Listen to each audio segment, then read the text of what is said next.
नमस्कार, स्वागत है आप सभी का सीएनबीसी आवाज पर। आप देख रहे हैं खिलाड़ी नंबर 1। भारतीय बाजारों के ट्रेड पर नजर डालेंगे। आज अच्छा खासा न्यूज फ्लो कुछ स्पेसिफिक स्टॉक्स में है, लेकिन अगर आप बाजार की चाल देखें तो ये थोड़ी सी बैकफुट पर है। 100 पॉइंट के नुकसान पर इस समय निफ्टी ट्रेड करता हुआ 22,301 के लेवल्स आ चुके हैं। 400 तक पहुंचे थे और वहां से हम थोड़े से डिरेल हुए हैं। निफ्टी बैंक का हाल देखिए, यहाँ पर भी लगभग 100 पॉइंट से ज्यादा का नुकसान है। इधर भी आप गौर करिएगा तो करीब करीब डे हाई से हम 40 पॉइंट नीचे आए हैं। तो निफ्टी बैंक नरम है, लेकिन इतनी ज्यादा गिरावट नहीं देखने को मिली जितनी शायद आपको निफ्टी में दिखाई दी हो। मिड कैप इंडेक्स इस बीच यहाँ पर भी सिलसिला बिकवाली का ही कायम है, करीब 60 पॉइंट के नुकसान पर। इसीलिए आप एडवांस डिक्लाइन रेशियो इस समय अगर आप ध्यान देंगे तो वहां पर शायद गिरने वाले शेयरों की संख्या धीरे धीरे करके बढ़ रही है। ये स्थिति आपके सामने। अब आपको दिखाते हैं कंट्रीब्यूटर्स इंडेक्स के, कहां पर सबसे ज्यादा एक्शन तेजी और मंदी की तरफ बना है।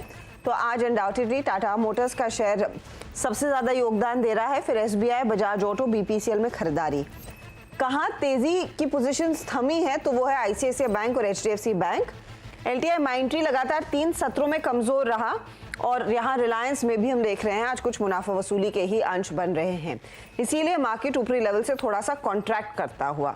अब ऐसे में हमारे जानकारों ने किस तरह के ट्रेड्स दिए, उनकी स्ट्रैटेजी आज के लिए क्या रहेगी और अब तक कहाँ कमाई हुई है, उसका पूरा सार आपकी स्क्रीन पर आ रहा है।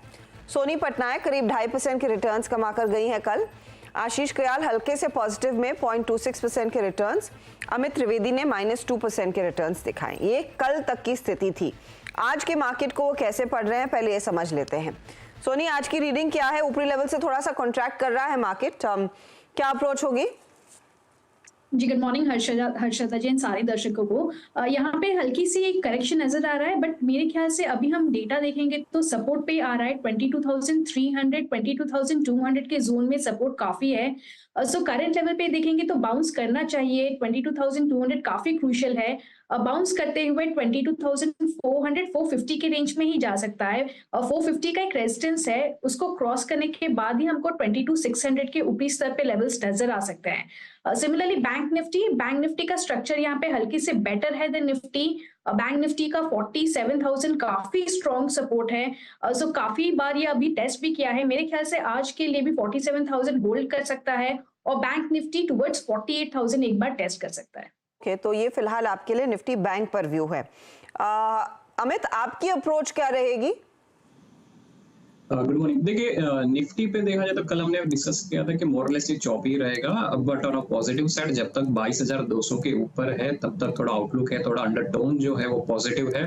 कंपैरेटिवली बैंक निफ्टी में स्टेबिलिटी है और वहां पर चांसेस है कि ऊपर में 47,800 से लेके 48,000 तक की एक रैली आनी चाहिए। सो ओवरऑल जो इंडेक्स पे है थोड़ा चॉपी रहना चाहिए और एक्सट्रीमली स्टॉक स्पेसिफिक रहना चाहिए। ओके, तो स्टॉक स्पेसिफिक पर ज्यादा फोकस रहेगा। आशीष, आपकी स्ट्रैटेजी?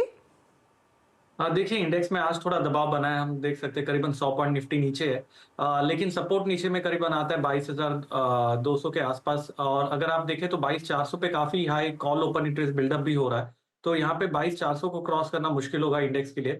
तो ओवरऑल मेरे ख्याल से रेंज में रह सकता है 22,200 से लेके 22,400 420 तक रेंज में रहेगा, लेकिन चुनिंदा स्टॉक्स में एक्टिविटी देखी जा सकती है। स्टॉक स्पेसिफिक बाइंग की जा सकती है, मिड कैप स्मॉल कैप पे फोकस रहना होगा। और यहाँ पर मेरे ख्याल से ओवरऑल जो रुझान है वो बाय ऑन डिप्स का है, तो ट्रेंड इंटैक्ट है। यहाँ पर चिंता करने वाली बात नहीं है जब तक निफ्टी 22,200 के ऊपर 200 के नीचे क्लोज नहीं करता। तो जब तक 22,200 के ऊपर ही बना हुआ है तब ठीक है, उसके नीचे जिस दिन क्लोज होगा तब रिविजिट करेंगे। फिलहाल ट्रेंड पॉजिटिव साइड पर ही बना हुआ है। चलिए, कुछ स्टॉक्स जिन्होंने सबसे ज्यादा कमाई हमारे जानकारों के लिए कल की है वो आपको दिखा देते हैं। एक तो आशीष कयाल का था, केईआई इंडस्ट्रीज 2% के रिटर्न कमा कर गया। एबी कैपिटल अमित त्रिवेदी के लिए करीब 1% के रिटर्न कमा कर गया और सोनी का गेल लगभग 1% तक के रिटर्न कमा कर गया। ये कल की तस्वीर थी। आज कौन से ट्रेड्स लाएंगे? अमित का पोर्टफोलियो देख लेते हैं पहले। मदरसन वायरिंग, ये मुझे याद है कल उन्होंने दिया था, अभी भी पोजीशन को होल्ड कर रहे हैं। आज सुबह में लेमन ट्री और एबी कैपिटल में इन्होंने अपनी पोजीशन काटी है। एबी कैपिटल में प्रॉफिट बुक किया, लेमन ट्री से एग्जिट किया। अमित, आज का नया ट्रेड? जी देखिए पहला ट्रेंड जो है बाय साइड पे है, बैंक ऑफ इंडिया पे ध्यान रखना चाहिए। ओवरऑल स्ट्रक्चर के काफी इंप्रूवमेंट आया बैंक ऑफ इंडिया में। रिसेंटली एक करेक्शन आया था लेकिन 130 के आसपास एक स्टेबिलिटी आई और अगेन एक थोड़ा पॉजिटिव मोमेंटम स्टॉक में बिल्ड हो रहा है और रिस्क टू रिवॉर्ड भी काफी फेवरेबल है, तो करंट मार्केट प्राइस पे बैंक ऑफ इंडिया बाय कर सकते हैं। 135 का स्टॉप लॉस रखना चाहिए। अपसाइड की बात करें तो 165 के अपसाइड प्रोजेक्शन इसमें ओपन है। 165 तक जा सकता है स्टॉक। ये आज करीब 3 रुपए 20 पैसे के आसपास ऊपर है, 2% के गेन्स, तो 165 टारगेट और स्टॉप लॉस के तौर पर आप 135 वाला लेवल मार्क करेंगे। ये है फिलहाल बैंक ऑफ इंडिया का ट्रेड। चलिए अब आते हैं आशीष के पोर्टफोलियो पर। आशीष के केस में इन्होंने आज सुबह में केईआई इंडस्ट्री से बुक किया है मुनाफा 3430 के आसपास। इन्होंने कल सीएससी, श्री रेणुका, हैल और जीआईसी में अपनी पोजीशन काट ली। आशीष, आज का नया ट्रेड क्या है? देखिए आज का जो ट्रेड है वो है क्लीन साइंस एंड टेक्नोलॉजी पे। यहाँ पर एक स्टॉक ने double bottom kind of formation किया है और अच्छे वॉल्यूम के साथ एक बुलिश पैटर्न बना रहा है। गुंजाइश है यहाँ पे अच्छा खासा रिवर्सल हमें मिल सकता है। ऊपर में टारगेट है 1560 का इस स्टॉक के लिए और स्टॉप लॉस लगाना होगा 1375 का। 375 का स्टॉप लॉस। क्लीन साइंस पर तेजी की पोजीशन 1560 के लिए एक अपॉर्चुनिटी यहाँ पर आप मैप कर रहे हैं। खरीदारी की राय रहेगी इस पर्टिकुलर ट्रेड में, आशीष कयाल की राय है। सोनी की तरफ बढ़ते हैं और सोनी ने इनफैक्ट 2 ट्रेड्स कैरी किए हैं। एक तो इनका बीएल जो कल जोड़ा था आज फिर चल रहा है, तो उस पोजीशन को होल्ड किया है। 235 इनका वैसे टारगेट था। एचडीएफसी लाइफ के ट्रेड को भी फिलहाल होल्ड कर रही हैं, तो मौका इनके पास एक ट्रेड जोड़ने का है। ध्यान रहे हिंदुस्तान कॉपर, गेल, आईओसी सब में आज इन्होंने अपनी पोजीशंस काट ली आज और कल में। सोनी बताइए फिर नया ट्रेड क्या रहेगा? जी, मेरा पिक रहेगा आज सन टीवी में। सन टीवी में काफी अच्छे से चार्ट्स पे 100 ईएमए 50 ईएमए को क्रॉस करते हुए नजर आ रहा है, पॉजिटिव लग रहा है। 620 स्टॉप लॉस के साथ करंट लेवल 645 पे आप बाई कर सकते हैं, 720 टारगेट। ओके, ये फिलहाल आपके लिए 645 के आसपास बाई कीजिएगा। 720 आपका टारगेट रहेगा और 645 पर इस समय कर रहा है कारोबार ये ट्रेड। सन टीवी की हो रही है बातचीत जहां पर एक मौका तेजी का इस समय सोनी ने आइडेंटिफाई किया है। वैसे अमित और आशीष, आपके पास मौका है एक एक स्टॉक और जोड़ने का, वो आप निकाल कर रखिएगा। तब तक आज के बड़े मोमेंटम ट्रेड की तरफ एक बार नजर डाल लेते हैं और वो है टाटा मोटर्स। टाटा मोटर्स में हम सब जानते हैं कल शाम को मार्केट बंद होने के बाद खबर आई और उसके बाद स्टॉक 4% ऊपर है। इनफैक्ट इंट्राडे में हमने देखा है अच्छी तेजी बनी, 1000 के ऊपर एक कारोबार इवेंचुअली कर रहा है काउंटर। अब बाजार ने थम्स अप क्यों दिया है? क्योंकि कंपनी ने दरअसल एक डीमर्जर प्लान अनाउंस किया जहां पर दोनों जो एग्जिस्टिंग और कोर बिजनेसेस हैं कंपनी के, सीवी और पैसेंजर व्हीकल्स, उसको अलग अलग करने का निर्णय लिया है और पैसेंजर व्हीकल साइड में वो ईवी, इनका जेएलआर का कारोबार सब जोड़ा जाएगा। दोनों ही बिजनेसेस आगे चलकर लिस्ट होंगे। अब इसमें कैसे वैल्यू करना चाहिए इन दोनों बिजनेसेस को और इवेंचुअली ये डीमर्जर कंपनी के लिए फिर कैसे फायदा कमा सकता है, इस सब पर बातचीत करने के लिए मेरे साथ है हिमांग जानी। हिमांग, आप सालों से स्टॉक ट्रैक करते आए हैं and I am guessing trade भी किया होगा कभी। 1000 पर आएगा, 1000 पर आएगा, खूब इसकी चर्चा हुई। कैसे वो स्टॉक 500 से अब 1000 पर आया है इतनी रफ्तार में, वो हम सब जानते हैं। ये डीमर्जर के पर्सपेक्टिव से बताइए, पहले तो कितनी वैल्यू अनलॉकिंग होने की गुंजाइश है, आप कैसे पढ़ते हैं इसे? सो अर्षदा, एक तो टाटा मोटर में जो उसकी वैल्यूएशंस टिपिकली मिलती थी वो कम थी क्योंकि डेट कंपनी में काफी ज्यादा था और जेएलआर बिजनेस काफी कॉम्प्लेक्स था, तो एनालिस्ट्स के लिए भी थोड़ी मुश्किल थी कि किस तरह का वैल्यूएशन उसको देना चाहिए। पर पिछले जो 2 एनालिस्ट कॉल हुए थे उसमें कंपनी ने एक बहुत ही क्लियरली बताया था कि जो डेट है उसको, नेट डेट को 0 लेके आएंगे और जिस तरह का ट्रांसफॉर्मेशन हमने देखा डोमेस्टिक पैसेंजर व्हीकल बिजनेस के अंदर, ईवी के अंदर और साथ में जेएलआर के अंदर जो रिवाइवल देखा, उसके कारण एक बेहतरीन परफॉर्मेंस कंपनी ने दिया है।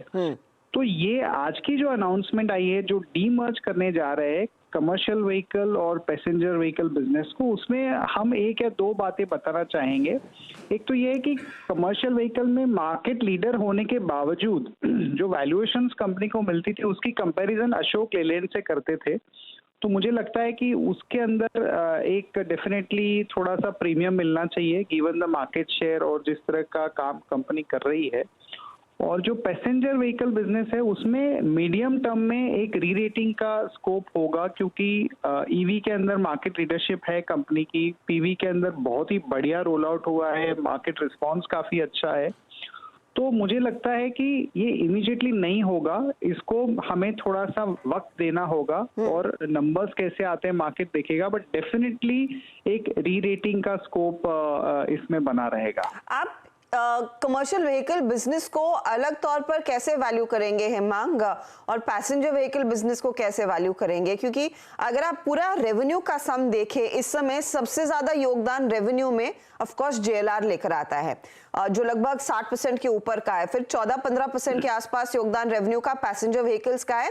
सीवी बिजनेस का रेवेन्यू में योगदान 20% का है। तो सीवी अगर अलग हो रहा है, वहां उस बिजनेस को कैसे वैल्यू करेंगे आप? सीवी के अंदर देखिए उसका ओवरऑल रेवेन्यू में कंट्रीब्यूशन जो है वो लगभग 21% का है, पर आज की तारीख में मार्केट उसको प्रीमियम वैल्यूएशन नहीं दे रहा है क्योंकि ज्यादा बेंचमार्क और अलग से कंपनी लिस्टेड नहीं है। तो हमें लगता है कि इसमें इसको डेफिनेटली अशोक लेलैंड के मुकाबले एक प्रीमियम मिलना चाहिए। और मेरे हिसाब से जो सीवी बिजनेस है उसके अंदर जो वॉल्यूम ग्रोथ है उसकी गाइडेंस भी कंपनी ने ठीक ठाक दी है कि इंडस्ट्री ग्रोथ से थोड़ा बेहतर करेंगे और मार्जिन भी थोड़ा बेहतर है। तो अब मुझे लगता है कि 15 से 20% का प्रीमियम मिलना चाहिए कंपेयर टू अशोक लेलैंड। और पीवी जो है जहाँ पे कि 8.5-9% की वॉल्यूम ग्रोथ देख रहे हैं और ईवी के अंदर तो ज्यादा होगी, तो उसका जो वैल्यूएशन है वो मुझे लगता है कि मारुति से थोड़ा सा कम होना चाहिए। Maruti is today trading at about 27-28 times forward P. Correct. Tata motor deserves 23-24 का पी। तो बड़े पैमाने पर वैल्यू अनलॉकिंग होती हुई दिखाई देगी। अच्छा हेमांग, यहाँ पर कुछ लोग इनफैक्ट हमें सोशल मीडिया पर पूछ भी रहे थे डीवीआर का क्या होगा। डीवीआर की कोई टाइमलाइन आपके पास कुछ ध्यान में है क्या कि कब ये ऑर्डिनरी शेयर में बदलेंगे, क्योंकि वो रेशियो तो आ गया था? डीवीआर का टाइमलाइन कोई स्पेसिफिक दिया नहीं है। मेरे ख्याल से ऐसी योजना थी कि उसका इसके साथ मर्ज हो जाएगा, पर कोई स्पेसिफिक टाइमलाइंस नहीं है। तो मुझे लगता है कि डीवीआर में भी जो स्टॉक के अंदर जिस तरह का हम प्राइस मूव देख रहे हैं उसका पूरा कोरिलेशन 1:1 का मिलना चाहिए। तो वो भी अगर इन्वेस्टर्स के पास है तो बिल्कुल बने रहिए। डेफिनेटली मुझे लगता है कि over the next about 6 to 12 months ये इक्विटी में कन्वर्ट हो जाना चाहिए। तो हेमांग, अगर किसी को ये शेयर खरीदना है और 1000 अब टाटा मोटर्स के लिए महंगे लगने लगे हैं, तो डीवीआर के जरिए ट्रेड होगा? डेफिनेटली कर सकते हैं। एक थोड़ा इंतजार कीजिए। आज ऑलरेडी स्टॉक 4-4.5% ऊपर है। काफी सारे न्यूज फ्लो आ चुके हैं। ये साल में एक बेस्ट परफॉर्मिंग स्टॉक रहा है। तो बाय करने के लिए एक डिप का इंतजार करे, चेज ना करे इसको, क्योंकि उससे इमीडिएटली मुझे नहीं लगता कि कोई बड़ा इम्पैक्ट होने वाला है। पर अगर आप इसमें डिप में इन्वेस्ट करेंगे थ्रू डीवीआर तो डेफिनेटली आपको इसका बेनिफिट मिलेगा। ओके, तो टाटा मोटर्स एक बाय साइड का ट्रेड है। डिप पर खरीदेंगे तो और बेहतर है, और 1000 का शेयर नहीं खरीदना चाहते तो 682 के आसपास वो डीवीआर ट्रेड कर रहा है, वो भी आप ले सकते हैं, लेकिन थोड़ा सा कूल ऑफ करे तो ये लेंगे। अच्छा, पूरे टाटा समूह में काफी ज्यादा एक्शन देखने को मिल रहा है। इसमें एक company of course Tata chemicals की भी है। जब वो हम ईवी बिजनेस की वैल्यू की बात करते हैं और कितना पोटेंशियल है, उसमें कहीं ना कहीं टाटा केमिकल्स भी जहन में रखते हैं। हेमांग, इस पर आपकी क्या राय रहेगी? देखिए, आज टाटा केमिकल के अंदर भी हमने एक बड़ा उछाल देखा है 5 से 6% का। और अगर आप देखें जिस तरह का कंपनी ने इंडिकेट किया था कि स्ट्रक्चर को सिंप्लीफाई करेंगे, जो क्रॉस होल्डिंग है एक टाटा कंपनी की दूसरी कंपनी में, उसको भी कहीं ना कहीं जाके वो सिंप्लीफाई अगर होता है तो उसका बहुत बड़ा फायदा टाटा केमिकल को मिलेगा। क्योंकि मैंने जो कैलकुलेशन की है उसके हिसाब से लगभग 75 to 80 रुपीस का इंक्रीमेंटल बेनिफिट पर शेयर टाटा केमिकल को मिलेगा। उदाहरण के तौर पे ये कंपनी ने टाइटन के अंदर जो इन्वेस्टमेंट किया है वो इन्वेस्टमेंट बहुत ही बड़ा है और उसका पर शेयर वैल्यू मेरे हिसाब से लगभग 65 रुपीज का बेनिफिट कंपनी को मिल सकता है। टाटा मोटर और इंडियन होटल ये कंपनी में भी बेनिफिट मिल सकता है, प्राइमरीली बिकॉज कि ये जो कंपनीज है Titan, Indian hotels, Tata steel, Tata motor, ये सब में हमने पिछले एक साल में बहुत ही बड़ा ग्रोथ देखा है और ये टाटा केमिकल के प्राइस में प्रॉपर्ली कैप्चर नहीं हो रहा है क्योंकि उसको एक होल्डिंग कंपनी या स्ट्रेटेजिक इन्वेस्टमेंट के तौर पे मार्केट देखती है। अगर स्ट्रक्चर सिंप्लीफाई होगा तो इसका जो वैल्यू अनलॉकिंग है वो कंपनी को मिलेगा, जो हमारे हिसाब से कैलकुलेशन के हिसाब से लगभग 89 रुपीज पर शेयर का आता है। ओके, तो वहां पर भी बड़ा मूव देखने को मिल सकता है उस लिहाज से, लेकिन देखते हैं यहाँ पर कंपनी की तरफ से बयान आता है या नहीं। वैसे एन चंद्रशेखरन साहब का यही एक रोड मैप था कि ज्यादा से ज्यादा साधारण शेयर होल्डिंग स्ट्रक्चर होना चाहिए, ज्यादा स्कोप देना चाहिए हर कंपनी को ग्रो होने के लिए। हमने वो पहले टाटा कंज्यूमर में होते देखा था, अब शायद टाटा सन्स की बारी है, होपफुली आगे टाटा केमिकल्स में भी देखेंगे। हिमांग जानी, बहुत बहुत शुक्रिया हमारे लिए समय निकालकर अपनी राय देने के लिए टाटा ग्रुप स्टॉक्स पर and most importantly Tata Motors पर। वो सारे शेयर आज अच्छी तेजी में दिख भी रहे हैं। चलिए लेंगे एक ब्रेक के बाद देखते हैं हमारे जानकार एक एक ट्रेड जो जोड़ पा रहे थे उसमें क्या आइडेंटिफाई हुआ है। आप बने रहिए CNBC आवाज के साथ।